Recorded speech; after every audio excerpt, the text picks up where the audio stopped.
Welcome, everybody, to the Tuesday Early Read Best Bet Show. I'm your host, G-Stack George, and I am always joined on Tuesdays by my partner in crime, Mr. Christopher Dierkes, head of trading for Novig, one-time contest winner. Hopefully, we're going to make it 2 this year.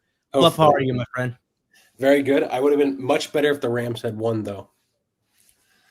Yeah, that was quite a result. Also joining us, I think it's your 3rd or 4th time on Tuesday, Suuma. I guess the fourth. Yeah, back-to-back weeks on Tuesday. He's NFL originator, contributor to our newsletter, The Hammer Drop. Fabian Sommer, how are you, my friend? I'm doing well. Can't wait to be on the Tuesday show again. You know what? I'm excited because I get to show the results of last week, and somebody who's been talking about how easy Tuesdays has been for a long time. I want an apology to start Thursday's Best Bet Show. Last week, Suuma, Rob, and I all won our triple hammers. Suuma and I also won our double hammers. Rob lost his double hammer, and then single hammer. Suuma went the perfect 3-0, including the plus 128 on the money line. Rob and I did not win our single hammers. Rob and Suma's record will move on to the Thursday Best Bet Show. And just to keep the graphic clean, I just give us an update on our record, since I'm the only one who is going to count for the Tuesday show. We are 44, 45, and minus 5.4 ROI right now. Going to have a big week. I have a really, really good feeling. And it starts off with probably the best Thursday game we've had in a while. Dallas at Detroit. Really, really looking forward to this. At FanDuel right now, Detroit is a -3 favorite, minus 104. Totals 54.5, 110. Let's start with you, Suuma, because you have a play in this one. Yes, I'm going with Dallas kicking off the show with my triple hammer. Honestly, when I submitted this, it was pre the Hitman release, and he completely erased the good number. But I did not want to pivot, and I'm sticking with Dallas here. To be honest, when you see the body of work and waited for like more recent season performances, I don't think that there is a major gap separating these two teams, especially considering that Amon-Ra St. Brown is likely not going to play. It's going to be a game time decision. Even if he is somehow active, I do not expect him to do much in this one. Lions are extremely handcuffed when it comes to receiving power, and that offense is really not that elite anymore. Since week 7, they are below average in success rate, EPA per play. Their defense, which was extremely absurdly good early in the season, is also not that good anymore. And the Cowboys team are basically the team of the hour, I would say. Defense has been much better. They completely revamped, like 6 or 7 new faces. Defensive line is getting very good disruption up front. Trevon Diggs, practice window had opened after his at home concussion. Still don't know how he did that. But the Cowboys are extremely healthy. Their offense is absolutely rolling. This is like a top 5 offense right now. And Terran Arnold is on IR. The Lions don't have any good cornerback depth, and now there are 2 top, 6, 7-ish wide receivers who can wreak havoc on that secondary. I think that the Cowboys will move the ball very easily, and I think they are live for another week, and they can maybe not reset, but make a case in the NFC playoff race, I would say. Yeah, I think this is a high leverage spot. Connor is fading Dallas again. If he hasn't gotten the memo, forward progress loves the Cowboys, and we have for about a month now. If you have any comments or thoughts or plays that you're going with, drop them in the comments. One point I want to add before we get to Flup, because Flup also has a play in this one. I think the interior Detroit O-line, which is very, very decimated, I don't know how they have a solve for Quinnen Williams. He could just completely disrupt everything up the middle. And like with Jamison Williams, and Tom Kennedy and Isaac Tesla as your top pass catchers, like they might be missing their second and third tight end for this game, and Khalif Raymond, and obviously Amon-Ra St. Brown. I'm finding difficult to find ways that Detroit moves the ball consistently. Flup, that kind of goes in line with what you're thinking about. Yeah, it's funny when I saw this line, I was like, "What?" I thought it seemed a little cheap for the Lions' favor. Then I, as an injury expert like I am, I checked all the injuries and I understood why the line was where it was, and I derives it same kind of angle, under 54.5. Just think it's going to be difficult for for Detroit to move the ball with their weapons, and if they're going to do it through the ground, that's also good for the under. Yes, Dallas's offense is terrifying to me, but I do have.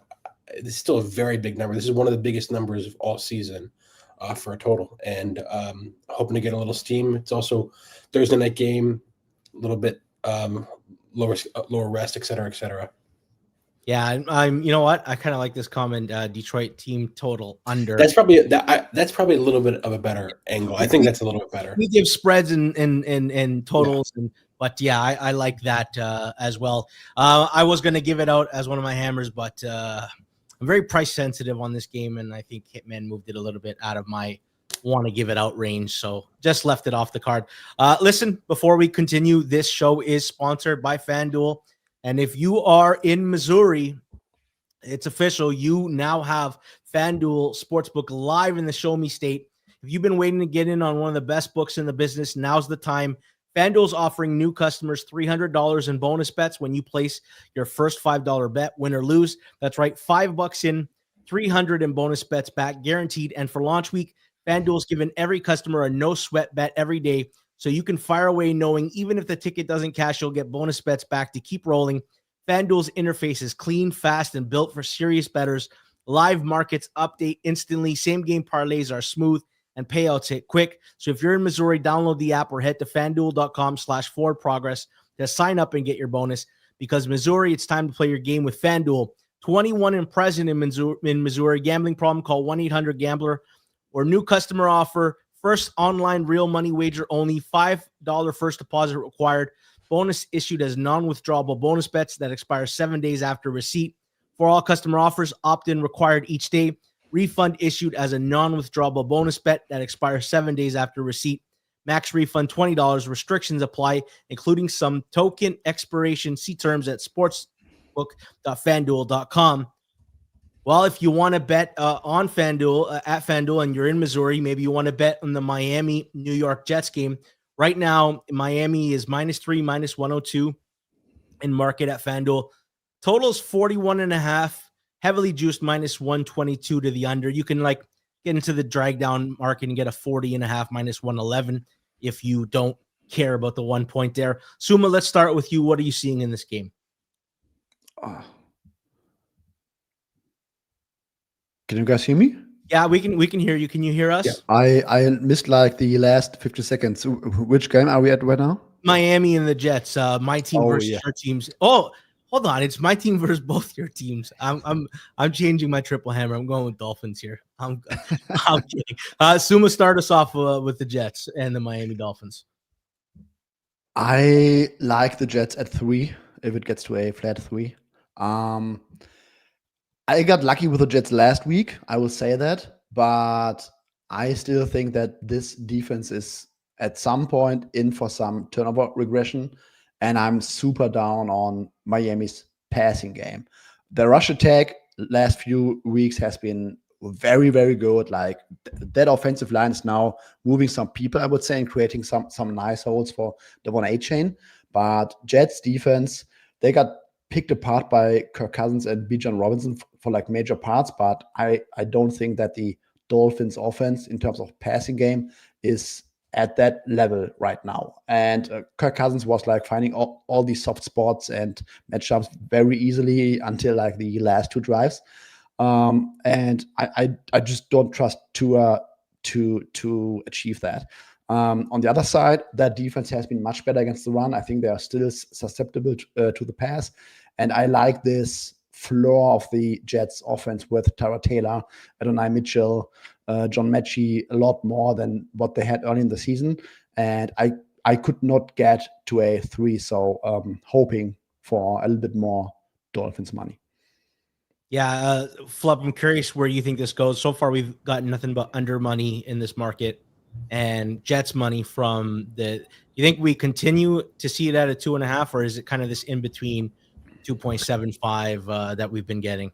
I think we'll see 2.75 and maybe even a flat 2.5. I think unfortunately Suuma will never see the 3 again, just from the early market movement. But I'm not gonna lie, I didn't watch a second of the Jets game last week. I'm happy to see Denny Mitchell has done very, very well. The Jets make me too depressed as is. I'm hoping we get a nice quarterback and move on to next year. But I don't have any really additional thoughts in this game. Yeah, for myself, Suuma, we talk about how the Dolphins run offense has kind of been getting better since week 8 on, especially they're like top 8 in success rate and EPA. But like they've played Atlanta, Baltimore, Buffalo, and the Commanders. The Saints was like the one decent run defense. So it's like these are some of the worst run defenses in football. So I'm unsure of how good they actually are. I think the Jets are a better test. On the other side of the ball, like the Dolphins give up a lot of passing. Like they're awful. 29th in defensive dropback EPA, 32nd dead last in defensive dropback success rate. I don't know if the Jets will choose to throw more with these weapons, and maybe that can cause problems. I was thinking about the under, though. Miami's got a very, very good run defense since that same point of like stretch where their offensive run game's been going well. 2nd in defensive rush EPA, 9th in defensive rush success rate, and that's like against Bijan Robinson and James Cook and Derrick Henry, and then the Commanders' good run game. Cold weather, obviously people don't want any pieces of Tua here. I was thinking under, ultimately left it off the board, but it was in consideration for my single hammer. Let's move on to Seattle at Atlanta. Right now, Seattle's minus 7.5, minus 102. Totals 44.5, 112 to the under. Flup, let's quickly start with you market-wise. We got a little bit of Atlanta money, and I think part of it was Raheem Morris goes to a podium and says Drake London's now day-to-day. And then the other part is we learned about a Sam Darnold ankle injury that we didn't know about Sunday evening. It kind of just popped up Monday. Off those two little pieces of information, it looked like some Atlanta money came in. Ultimately, it just depends on if Drake London goes or not. But do you think we get to a 7 if he's going? We're basically, I mean, FanDuel's at, in a very expensive 7.5 right now. They're basically at a 7 already, and there's some flat 7s at least 2 shops right now. So we're almost there.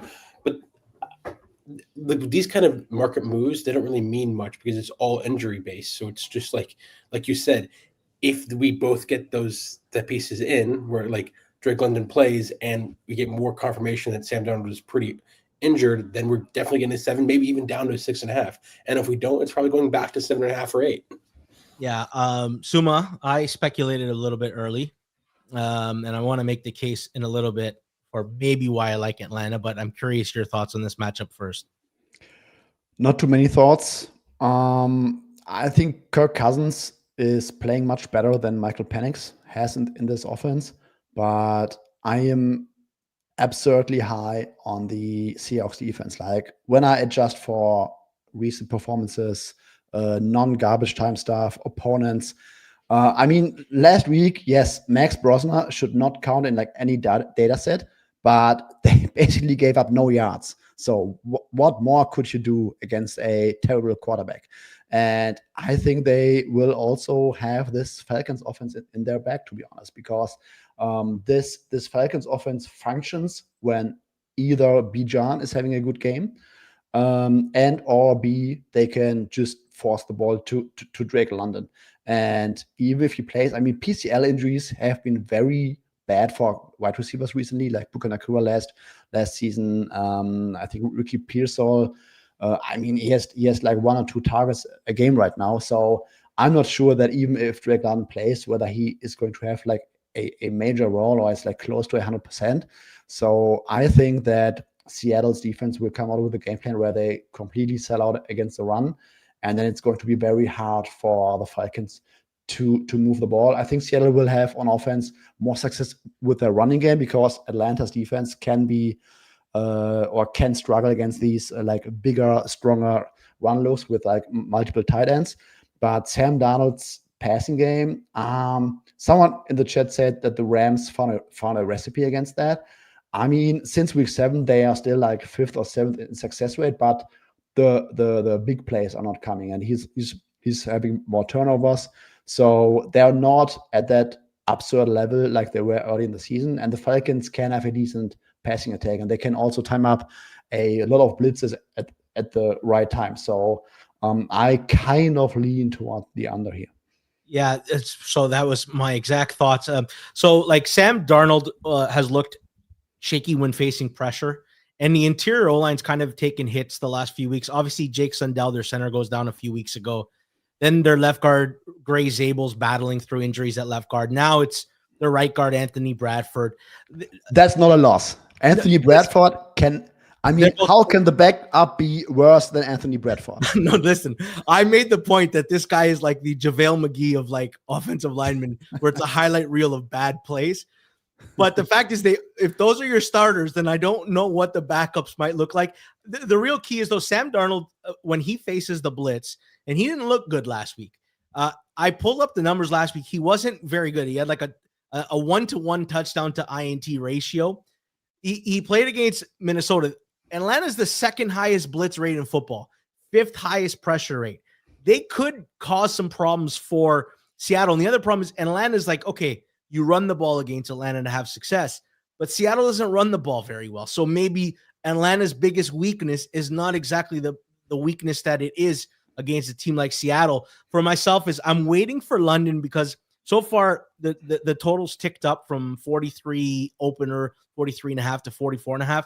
I think I would like a 45 if I get some positive injury news. That's kind of the look I'm going with in this game, rather than having to rely on Cousins against a really good defense. Maybe I just think both defenses will do well here. Let's move on to New Orleans and Tampa Bay. I get flack for how I say it. Suuma, you say New Orleans. Let's see if it's just me. New Orleans. Yeah, that's how I say it, and they're telling me it's New Orleans, apparently. Tampa Bay's an 8.5-point favorite at FanDuel, -112. Total's 42.5, 115 to the over. Let's start off with you, Suuma. How are you seeing this matchup? I don't have too many thoughts on this one. I think that the Bucs offense has been really, really bad over the past couple of weeks. Granted, they had injuries like O-line, especially at the guard position. Wide receiver Bucky Irving was a major loss in my opinion. So if they get healthier now, I would probably not expect them to be, I don't know, like bottom 6-ish in success rate since week 7. So I expect some positive regression going forward, but I'm not expecting like a huge offensive explosion. To be honest, I will just use the Bucs in teaser legs and be done with the game. Yeah, it's funny. The last time the Bucs were a good offense was when Flup said, "Suuma, I'm crossing with you on the show and taking Tampa Bay against San Francisco." That was the last moment that Tampa looked like an offense. I said the perception of Tampa Bay's offense is out of whack. Like, and Baker sent Suuma off from the show for weeks because he had to hide in shame. And then he came back, Flup, when you weren't here. You know, he snuck in. It's funny. I think the perception on Tampa Bay's offense is like wrong. Not that people think they're good. I think people think they're average, and they might be worse than that. Right now, they're like 18th in EPA per play, 25th in success rate. They have relied on a few big plays, but mostly like a stagnant offense. And obviously, Bucky's back, and that might change that. But Egbuka's kind of looked very normal recently. And outside of him, there hasn't been very scary weapons. I think Godwin maybe might improve that. For me, though, it's very tough to get a read on this game. I think the Bucs pass funnel defense, Chris Olave and Juwan Johnson might have some success moving the ball, but because the Bucs are 29th in defensive drop back success rate. The one thing is, though, the Saints are the worst red zone offense in football. 38% of the time they convert a red zone trip to a touchdown. And I worry about that they won't be able to turn those drives into 7 points. Flup, I'm curious your thoughts on the market. It's a big line, but so far it hasn't been much interest from the bettors. Yeah, if there's no interest, generally, I think what happens here, this is going to sound so dumb, but I think it's typically what ends up happening is we see late money on the dog at post. That's typically what happens. A lot of people like playing. The dogs typically always get a little inflated. We see this from opening lines. Unders perform better at open versus overs. Dogs perform better at open than favorites because of just the bias that people have. They tend to prefer favorites. So I think we'll probably see a little bit of Saints money at post, and that's the only thing. I don't think there's going to be massive moves because there hasn't been so far. That usually means line is seen as pretty accurate.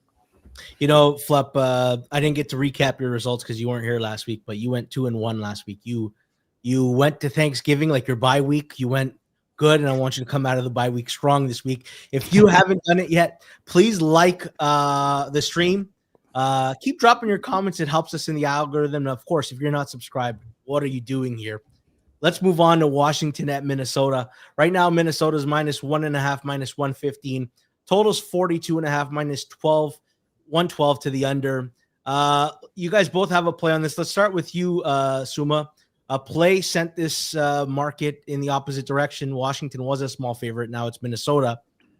We happen to know the person who gave out the play. He happens to be a Vikings homer. But you disagree with him here, Suuma. Yeah, kind of. It depends on the price. I just cannot get to Washington being dogs in this one. I can get the case for Minnesota. Like, I think it sounds like JJ McCarthy is going to play. So he had a very, very tough schedule. So this might be feeling like the feel-good defense to play against. And Marcus Mariota, he had a great game against Denver's defense. People think he will have a tough, rougher time against Minnesota on the road, loud stadium. I get everything. But I also think that the Vikings defense has not been great this season. I think they had a decent matchup in hindsight against Sam Darnold because they really said, Sam Darnold, you're not going to drop back on play action and hit JSN on like these deep bombs. But Washington plays a different offense. They go a lot more quick game. I think that Mariota, I think he's the best backup in the game. I think he probably have a starting job next season. He is very decisive. They can show like various run looks. They will get out the ball very quick. Mariota is much more of a weapon in the running game. So I think that the stylistic matchup will work better than what Seattle had last week. And Terry McLaurin being back is huge. I think that the Washington O-line had some really, really nice reps against the Denver front yesterday. So I don't think that this is a terrible matchup. I think Mariota has been very, very good. I would say exceptional for being a backup this season. And I also, yes, it looks like a tough matchup on the surface on the road, but I think the way they move the ball so sharply against that Broncos defense, I don't think that they will suddenly come out very flat here. So they're getting healthier, higher Mariota, and then I would say much better quarterback is getting a dog price here. So to cut a long story short, I just cannot get to Washington being dogs. Yeah, you got Washington money line plus 108 as your single hammer. The only thing I'll add, like for myself, I don't have a strong opinion yet on this game. I don't know what to make of Minnesota's O-line, potentially without a left tackle, left guard, center, maybe the backup center. And then obviously the Jaden Daniels question. Flup, you have an angle that you're seeing in this play. And this is, I believe, your triple hammer. I'm not gonna pretend like I have some sick angle or I'm some genius NFL originator. There's 142.5 on the board, and that's at FanDuel. So I'm taking the under. And it's very good. it's a very good, good price. So that's all needs to be said. No further analysis needed on my part. If you can get a full point over the market, give it to me all day. I love just your sheer honesty. It is what it is. Flup's triple hammer under 42.5, minus 112. It's best price in market. There's 41.5 at other books, so you're getting. I could lie and say like, oh, I love Flores and like Mariota's washed, but like I have nothing. Washington 21-20. Flup wins. Hitman wins. I win. Who's off that?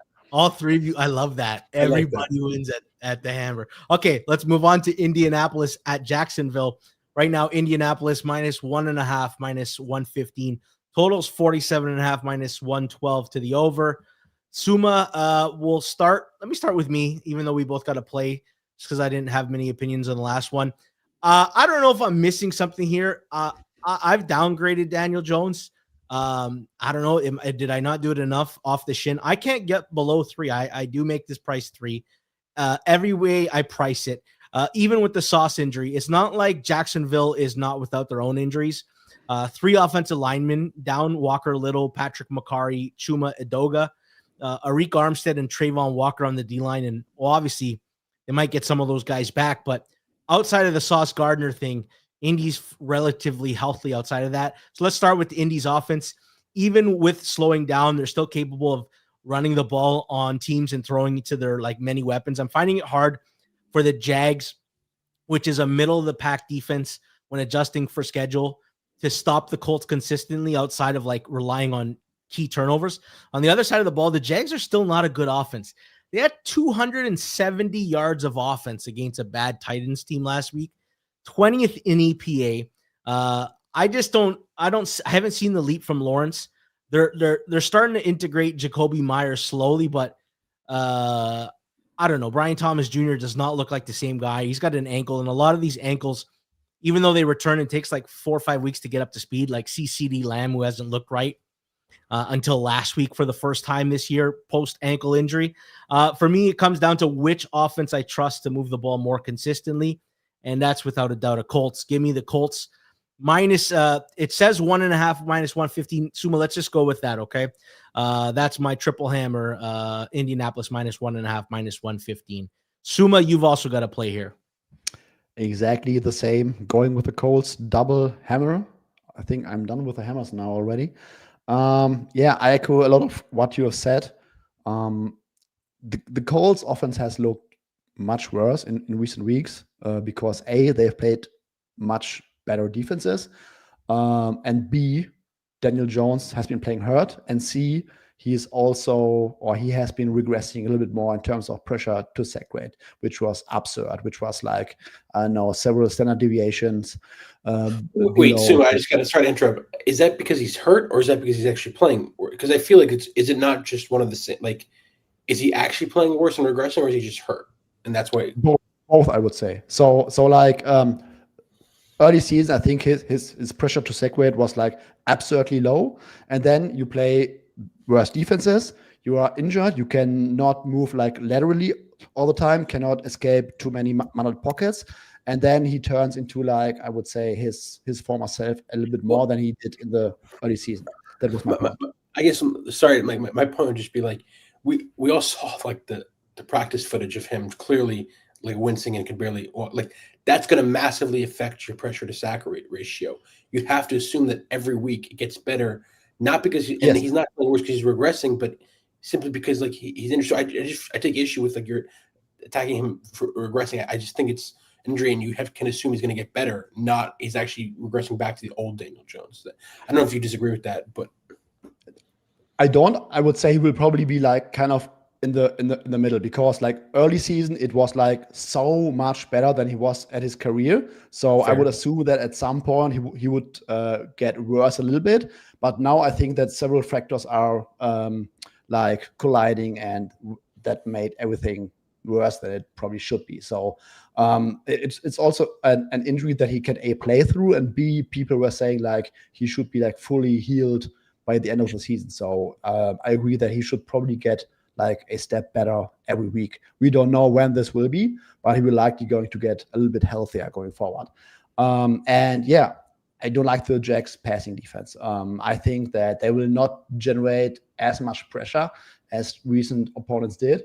I think that the Colts will move the ball much better in this matchup. So I'm joining on Colts. Yeah, so the 3 games that Jones struggles, obviously, like Atlanta 5th in pressure, KC 7th, Houston's top 12, and then they get like middle of the pack Jags pass rush, who is also potentially without Trayvon Walker. So it's a clear downgrade from the other 3. Flup, do you have any thoughts on market or anything in this game?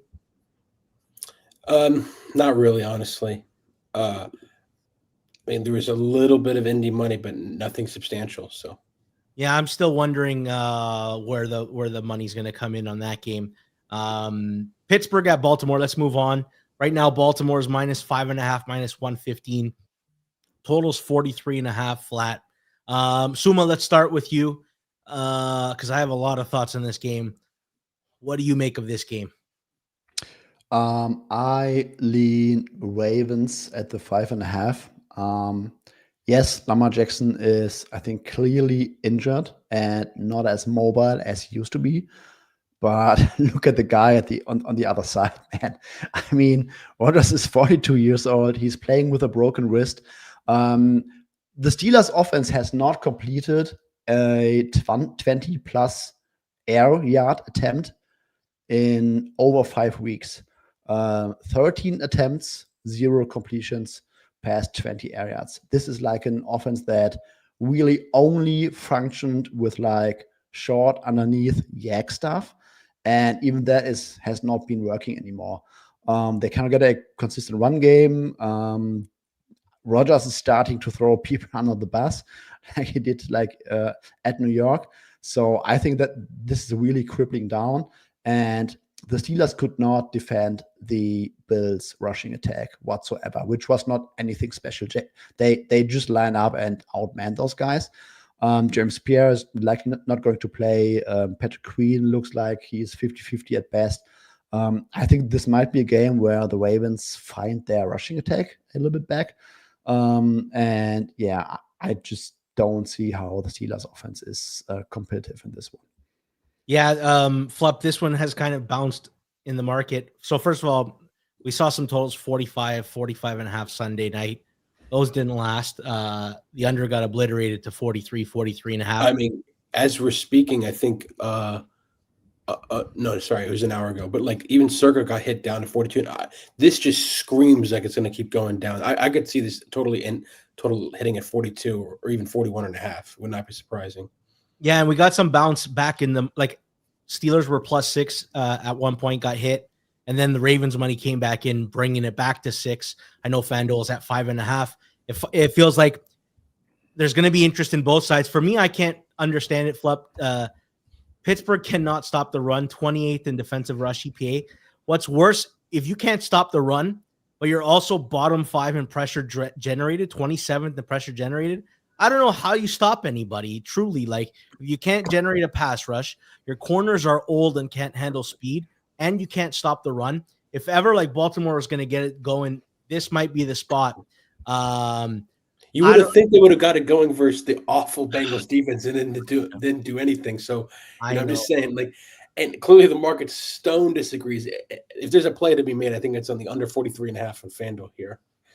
Yeah, I was looking at the under and the Ravens. I ultimately didn't give either stuff out. I grabbed a little bit of early prices, but let's not talk about that right now. Let's move on to 10. Oh, before we move on though, listen, you know what? I've been shocked at how sharp our Discord is. Right now we have over 1,300 members, and it's not just like us. Like Rob gives out fair prices on touchdowns.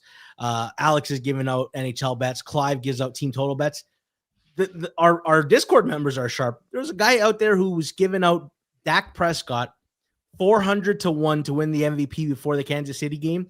And that thing is like 15-1 now in time market. That's the kind of like access to information you get in our Discord. Very sharp people in there. I enjoyed it. If you haven't joined yet, discord.gg/hammer. You will enjoy the Discord. There's nothing but nonstop NFL talk during the games, so you will love it. Oh man, do we have to talk about this game? Tennessee at Cleveland. No. Cleveland -3.5, -120.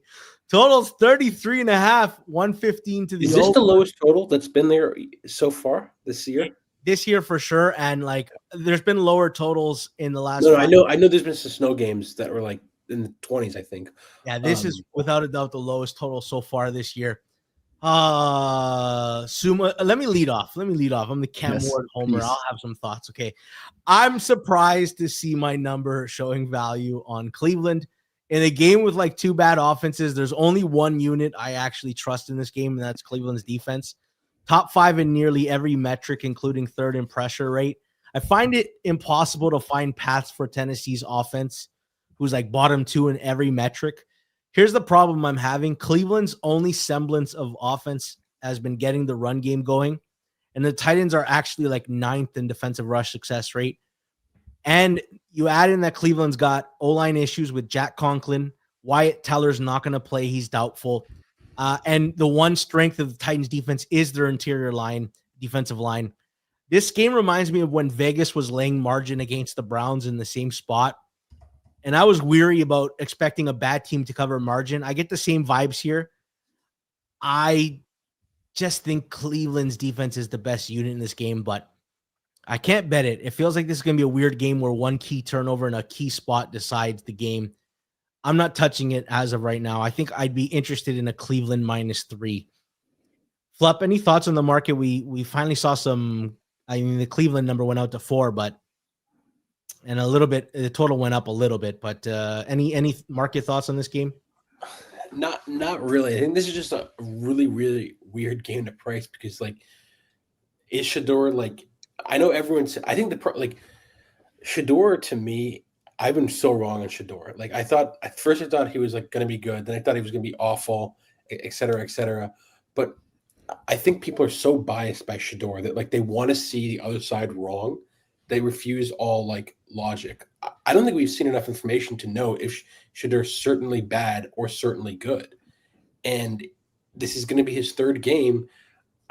He might end up being somewhat like a Geno Smith or a Sam Darnold type quarterback where like maybe he didn't look good in the early career and later like maybe he did. I mean, I don't think we can rule that. And against all odds, he's favorite here. So we'll see what's gonna happen. Suuma, why don't you give us a thought here? Give me one profound thought about this game. So my only take on this one is that TA can correct me, but right now it looks like the weather is going to be clean for once at Cleveland.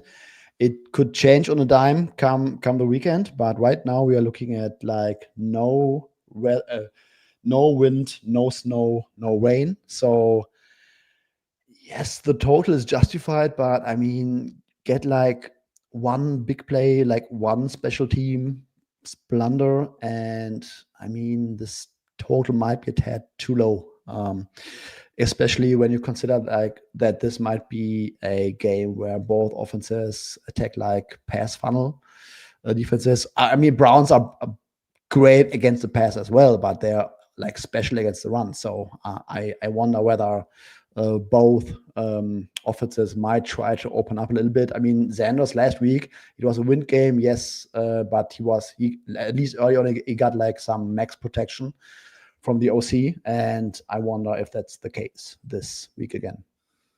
All right. Well, speaking of weather, you said no weather in that game. How about some weather in this game? Cincinnati at Buffalo. Buffalo -5.5, -112. Totals 52.5, 115 to the over. Let me start off because I do have a hammer play here. There is some injury uncertainty. We know Trey Hendrickson's probably not going to play. T. Higgins, I question if he's still going to play with the concussion. It looked like a pretty brutal concussion. Ruled out quickly last week, and I'm not holding out hope that I still think it's a true 50-50 that he goes. For the Bills, it looks like Spencer Brown might miss another week. Deion Dawkins, we'll see if he clears concussion protocol. I think Dalton Kincaid is back, though. Here's what it comes down to for me, and like I say this because this is the third week in a row I'm going to bet against the Bengals, and I've been wrong the first two times, even though I'd like to think I wasn't wrong in one of those situations. It's hard not seeing how the Bills get whatever they want here. It's the same handicap as I had against the Steelers, where I made them my triple hammer. Awful run defense, bottom 6 pass rush with awful corners, and Josh can get what he wants. What I did notice is when Josh goes into win now mode, he starts running and willing to put his body on the line again. We saw it against Pittsburgh. I think we'll see it again here. On the other side of the ball, I know the Bills can't stop the run, 30th in defensive rush EPA, going against an offense that's 3rd in rush EPA. That scares me, but I don't think Joe Burrow looked great last week. He made big throws on 3rd down to convert some of those drives. He had like a one-handed catch by his like backup tight end Tanner Hudson, but that's against a Ravens defense that doesn't generate pressure. They're bottom 5 in the league. Bills are 9th in pressure rate. 5.5 minus 112. I'm going to disagree with our friend Hitman here, who likes Cincinnati +6. Give me the Bills for my single hammer. Lock it in. Suuma, do you have some thoughts here? I tend to agree, but I need to see injury reports. I mean, if the Bills get like one tackle back and Dalton Kincaid plays, I think Kincaid will play it. He was like close to it last week. He was like, I think, LP to finish off the week. So I would expect Kincaid to play. And then, I mean, I have a lot of issues with the Bills in general, also going into the playoffs.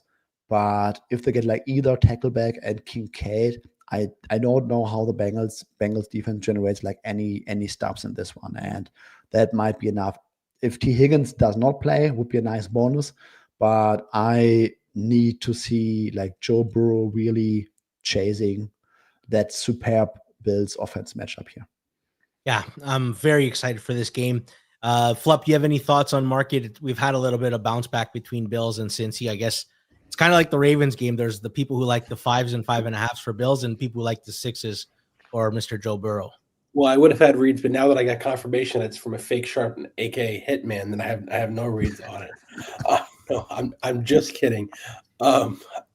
Honestly, I think if people thought Hitman was wrong, they would express their opinion by betting it into the market. That hasn't happened, so I tend to think that the market will continue steaming in that way, and I think we'll see some more Cincy money. Well, it won't be the last time I get some negative CLV on the Bills, and I'm hoping I get negative CLV and win. Last week, giving out 3.5 on a game that closed 3, and the Bills covered comfortably. It's one of those you never know how the market goes. If you are liking this show, please smash the like button. Share it with a friend if you also enjoy it, and please drop some comments. It helps us the most in the algorithm, especially like post live. If you want to pop back in the video and say, hey, really enjoyed this, thanks so much for doing the content, we would appreciate it. Let's move on to Denver and Las Vegas. Denver -7.5, -110. Totals 40.5, 112 to the under. Let's start with you, Suuma. Any strong thoughts on Denver versus Las Vegas? Not at all. We can absolutely skip that if you want. I don't have any opinions. To be honest, that Thursday night game a few weeks back, I'm going to raise the Broncos offense performance from my memory. I think that the defense performance was real, but the offense performance, I don't think we will see something like this again. I mean, Bo Nix still sucks, but I think he showed me a little something in like recent weeks. So yeah, Raiders are dead to me. They are completely dead to me. I don't think they will be able to score 15 points here. And then Broncos struggle to run the ball consistently, but if Bo Nix does not have like that terrible of a performance again, I would probably lean towards Denver if we see some more Raiders money. Yeah, two things. The Raiders actually are the worst offense in football. I know we talk about other teams. They don't do much. Well, they have like Brock Bowers. That's it. They have no run game. There's a chart that I saw on Twitter where it shows like rush EPA depending on what gap you run, either outside the tackles, in between the guard and center. The Raiders are the only team with a negative rush EPA no matter what gap they hit. There's no part of their O-line that works in the run game. For myself, I think if you can get the Raiders in a trailing game state and just double Brock Bowers, he'll make the occasional big catch. But it's hard for me to see that the Raiders keep up. I won't bet Denver because with the margin right now, but at 7, I think I'd be interested. At 6.5, I'd be very interested in Denver. Flup, I'm curious. There's been some Raiders interest. Do you still think that goes down, keeps going down by game time? You think we will see that 7 or 6.5 that I'm waiting for? No, there hasn't been that much interest. I mean, I don't even see it close. I mean, Circa's still at 8, FanDuel's at 7.5, and FanDuel went briefly down to Denver minus 7.5, minus 5, and within 6 minutes was back up to 110 on both sides. So that seems to me that like if it gets even close to a 7, it's going back. So I doubt this closes under 7.5. Yeah, someone disagreed with our friend Hitman's Raiders release. Hoping it'd push it a little further. Okay, this game is a low-key banger, and we just got news that their rematch later in the season is going to be flexed to the Sunday nighter. This is it. This is the NFC North here. Who's going to win the division? Chicago at Green Bay. Green Bay minus 6.5, minus 110. Totals 44.5, minus 114 to the over. Flup, let's start with you because you got a double hammer play here. Yep, I'm riding this team, and I just think this Bears team has been massively overrated. I'm going with Green Bay minus 6.5. I mean, yeah, they just beat Philly and everything like that, but they still are being graded and treated by the market as a very subpar team. And I think I don't see how we can make the argument that Green Bay is that much worse than Philly, and we just saw that they were taking money at 7 just last week. So give me Green Bay minus 6.5. Yeah, Suuma, it looks like Green Bay's offense has some juice now that Christian Watson is there. Finally have something, and I wonder how much better it might look if Jaden Reed was back soon. Bears missing linebackers, but apparently TJ Edwards and Noah Sewell were practicing today. Tomorrow's the first official practice report, so we'll see if they're available to go. For the Packers, Devontae Wyatt ends up on the IR. Lucas Van Ness and Carl Brooks are kind of injured in the front 7 as well. I'm curious how you just start to parse this game. Yes, I agree with the market move on Green Bay. I also like the over in this one. So Circa is at 44. So maybe a little bit more under money. I would be interested in the over. I think Green Bay will score on this Bears defense. Like even if Noah Sewell is back, I don't think he's like good at all. I think Green Bay can really mess with the linebackers, and then the secondary. Yes, they're healthy now, but they are still not very good. And Jaden Reed being back would be absolutely massive. So I think Matt LaFleur will have like everything he wants with the Bears defense. But on the other side, Packers defense is getting thinner right now. Like Devontae Wyatt was having a very decent season, and let's be real, Micah Parsons is unreal. And yes, if you're trying to chase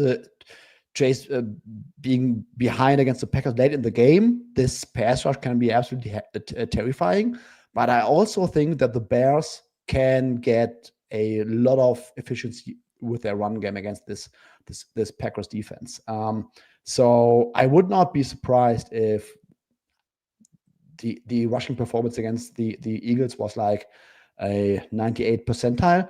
But I also think that the Bears, with their offensive line, can create a lot of holes against that Packers defense. And then they will also make the passing attack, which has been very underwhelming, make their life much easier against that Packers defense. So yes, I think the Packers might score at will here, but I also think that the Bears, with their one game, with a lot of play action, can get a decent share of score. So I like the over.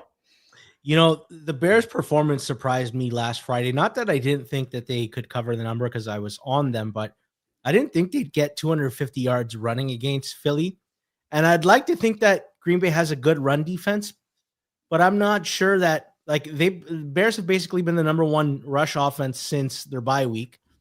And here's where I worry. In 3rd and long, with that pass rush, is Caleb capable of making plays? And I don't know.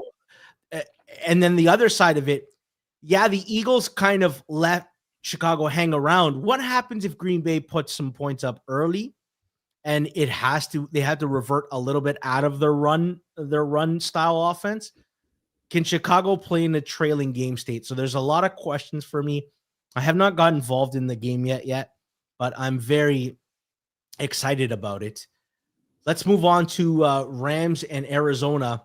Flup, have you given out all your triple, all your hammers? Yeah, if you want me to talk about this real quick, because I got to hop after this. I'm sorry. No, you know what, Flup, we've only got 3 games left. If you want to go, if you have to go, don't worry about it. Okay. All right. See you guys. Thank you, my friend. Bye-bye. Suuma, we'll take over from here. Let's start with Rams, Arizona. Rams -8.5, -105. Total is 48.5. Shaded 115 to the under. I've got a lot of thoughts, Suuma. Let me lead off. Rams pass game against the Cardinals defense that's 30th in defensive dropback EPA and 20th in defensive rush success rate. I think the Rams can kind of get a lot of what they want offensively. Kind of reminds me of that San Fran game where San Fran I know Arizona was far more injured in that game. The other side of the ball, though, it's hard for me to encapsulate what the Rams defense is. They've had like top 5 numbers all year, but it never felt like they were top 5. It felt like they were taking advantage of a soft schedule. They play the Panthers, and the Panthers are on 4th and short twice, and they hit 2 deep balls that changed the game on a high leverage 4th and short and 2 touchdowns, basically 2 deep balls. But the Panthers had a run game that you had to respect, and the Rams maybe were playing for something short. Yes. So they kind of caught them off guard with some deep shots. Just brilliant, frankly, it's just brilliant play calling. And I'm like, where has that been all year? The Cardinals don't have a run game you have to respect. 31st in rush EPA. And then they also are missing their O-line, like their right guard, Will Hernandez, right tackle Jonah Williams on IR. Rams D-line is quite good. I wonder, it's very easy for someone to want to take Arizona +8.5 because they've had a competent offense. I just wonder if there's any solutions for how they stop this Rams offense. I don't have one, to be honest. Arizona, since week 7, also bottom 5 in defensive success rate. They don't allow a lot of big plays recently. They have also been getting healthier. But I think this is also the defense where the Rams can dink and dunk their way down the field and basically play like Stafford McVay ball. Yes, Cardinals have some nice young cornerbacks, but no one can cover Puka and Devontae Adams for like 60 minutes. So I expect the Rams to be highly efficient again, maybe not create as many big plays, but efficiently move the ball down the field. And as you said, at some point, the Cardinals, they cannot run the ball. So at some point, maybe even starting late first quarter, they will be that pass first mode again. Honestly, Jacoby Brissett, I thought that the Cardinals had the better offense last week at Tampa Bay. They could have easily won that game. I think Brissett has been doing a tremendous job, honestly. But at some point, you have to chase a Rams lead. And I'm not sure that they can close many drives with a score. Rams also, I would not be surprised if they take like a foot off the gas if they have a big early lead. So I think if you're interested in the Cardinals in a Cardinals point spread, I think you will probably hope that there are a lot of backdoor opportunities late in the game where the Rams go into a 1-1 mode and Brissett will really chase that game late. Yeah, I don't know that I want to have to rely on a Jacoby Brissett backdoor again. It's a very stressful way to live on a Sunday. Suuma, we do a great newsletter, and I say that we because you're a big part of the Monday newsletter, where you give your takeaways 3 times a week. If you're not subscribed yet, please do. It's incredible. We give you injury reports, takeaways from Suuma, early leans from Rob and Clive, NHL thoughts from Alex Moretto. Tomorrow, we'll have first practice reports from all the teams. And Fridays, Kirk writes something interesting in the gambling world, something that he's valuing, things that he's learned, lessons, tons of stuff. Please subscribe to our newsletter, The Hammer Drop. I think we do a really, really good job with it. Let's move on to the primetime game, Suman. I think, man, we're in for a treat. The Thursday nighter is a banger, but I low-key love this one too. Houston at Kansas City. Kansas City minus 3.5, minus 104. Totals 42.5, 120 to the under. Let me start off with this one, Suuma, because it is my double hammer. I like the Houston Texans, and I'm going to start with a bunch of caveats first, because Casey, I think, is very underrated in the market right now. They're 7th in point differential with a plus 73, despite their record being 6-6. They're 1-6 in one-score games, 5-0 in games decided by 2 scores or more. They've kind of had bad variance. This is the matchup, though. The Chiefs are 3rd in EPA per play, 5th in success rate. They get the number 1 defense in EPA per play, 3rd in success rate. I want to see how Mahomes navigates this defense with a very compromised O-line, where it looks like Josh Simmons is now out. Trey Smith missed last week, and Jawan Taylor left the game. Houston has a very good D-line led by Will Anderson Jr., but it's more than that, because Houston's defense right now is just clicking. Derek Stingley has been a lockdown factory. In the last 6 games, Stingley has allowed 5 catches on 19 targets. That's it, for 57 yards. Against the Colts alone, per PFF, did not give up a single receiving yard in 28 coverage snaps. It feels like Worthy's going to have a very difficult task here, trying to get away from him. Also, Jalen Petrie is the number 2 coverage safety in the NFL, but he plays the nickel slot, and he'll be on Rashee Rice. If he can limit it, and I know Rashee Rice is incredibly talented, suddenly Mahomes has some tough passing windows and potentially a mountain of pressure behind that banged-up O-line. On the other side of the ball, you have like 2 below-average units. Houston 21st in EPA per play offensively, going against a defense that's 21st in defensive EPA per play. And what it comes down to me is, how do both O-lines hold up?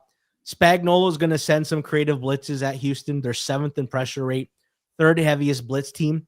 Stroud this year against the blitz, 5% higher completion percentage than when not blitzed, 0.8 yards per attempt higher than when not blitzed, 0.08 higher EPA per drop back than when not blitzed, nearly 10% higher success rate against the blitz.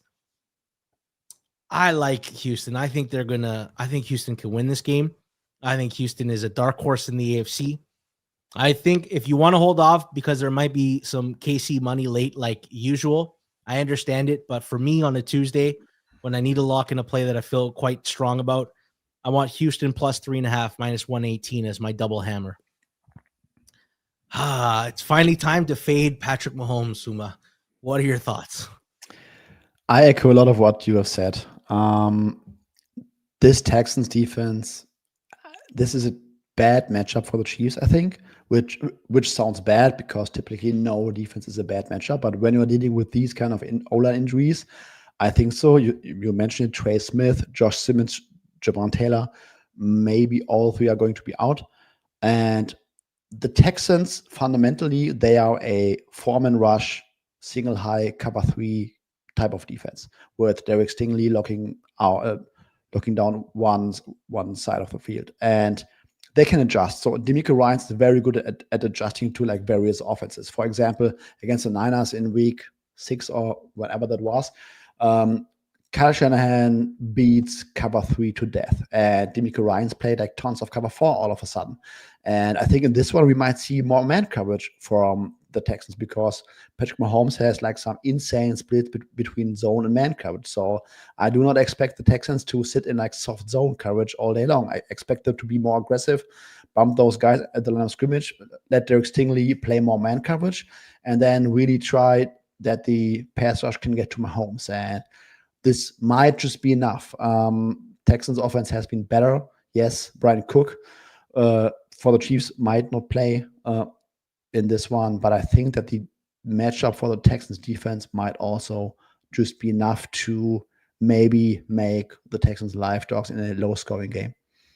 Yeah, when you have a great pass rush and then your corners are like Stingley, Jalen Petrie in the nickel, and Kamari Lassiter, you have the flexibility to do a lot of different things in coverage. The most important thing is we got the XS seal of approval, Suuma. He loves Houston as well. How can you not love the Texans on Sunday night? Fading Mahomes in prime time, where he might get a generous whistle if you're into conspiracy theories. One more primetime game, and we don't know who the quarterback's going to be. Philadelphia at the LA Chargers. Right now, Phillies -3, -104. Totals 40.5, 115 to the over. Suuma, why don't you start us off here? Yes, let's just pretend that Justin Herbert is going to play. I lean that way. I would not be surprised if he does not, because I think it might still be tough with a broken hand 1 week after surgery. Don't know how well that hand can be protected. It might be shotgun only. And whether it's Herbert or Trey Lance, I think that the Chargers in general will have a tough matchup at the line of scrimmage.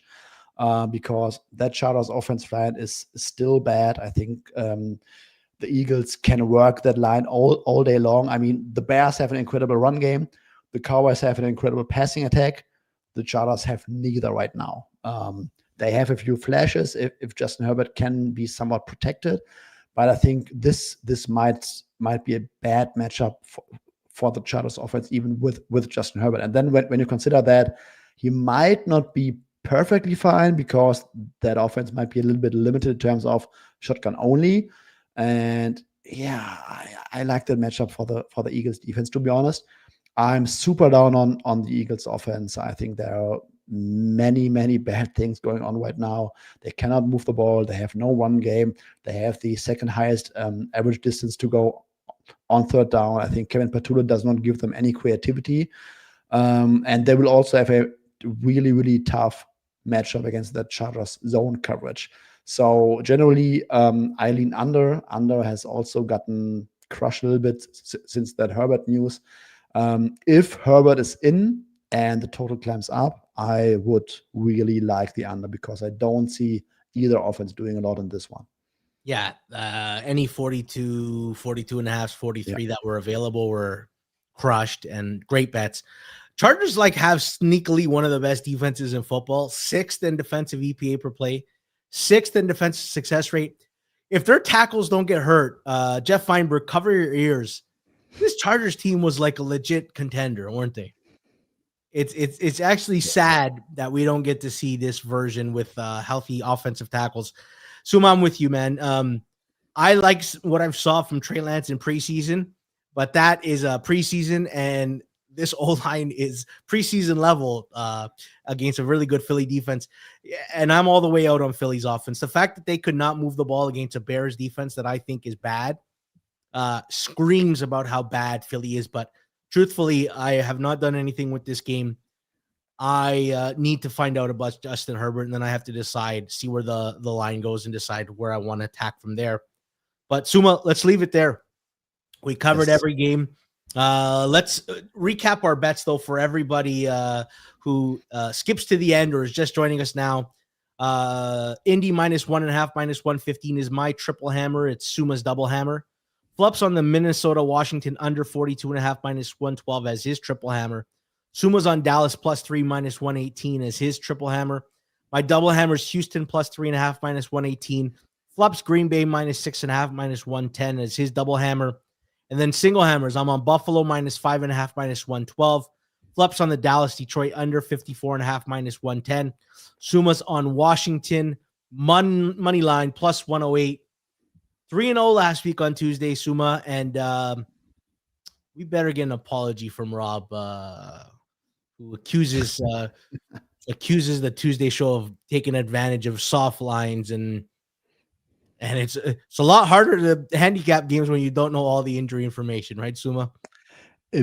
For content purposes, it has advantages and disadvantages, I would say. But in the end, I mean, every time we get into our StreamYard meeting, Rob is very adamant about, let's beat the shit out of that Tuesday show. Is that what you guys do? Is that your pregame? Really getting us heated up. Is that? Do you suspect Rob told Judah to take the season off because he was worried about the Thursday crew winning? That's what the Tuesday crew winning. There are some rumors, I will say. There are some rumors. Listen, that's it for us. Thank you so much for joining us. You guys have been a wonderful audience. Thank you for sharing your plays. Do us a favor before you leave. Smash the like button. Drop a comment. Subscribe if you haven't, and share it with a friend. Thanks to our sponsor, FanDuel. Thanks to Jacob for producing. Thanks to Flup and Suuma for sharing your best bets and analysis. Tomorrow, Hammer Daily at noon. It's always a good show. Good luck with your bets, everybody, and have a great rest of your evening.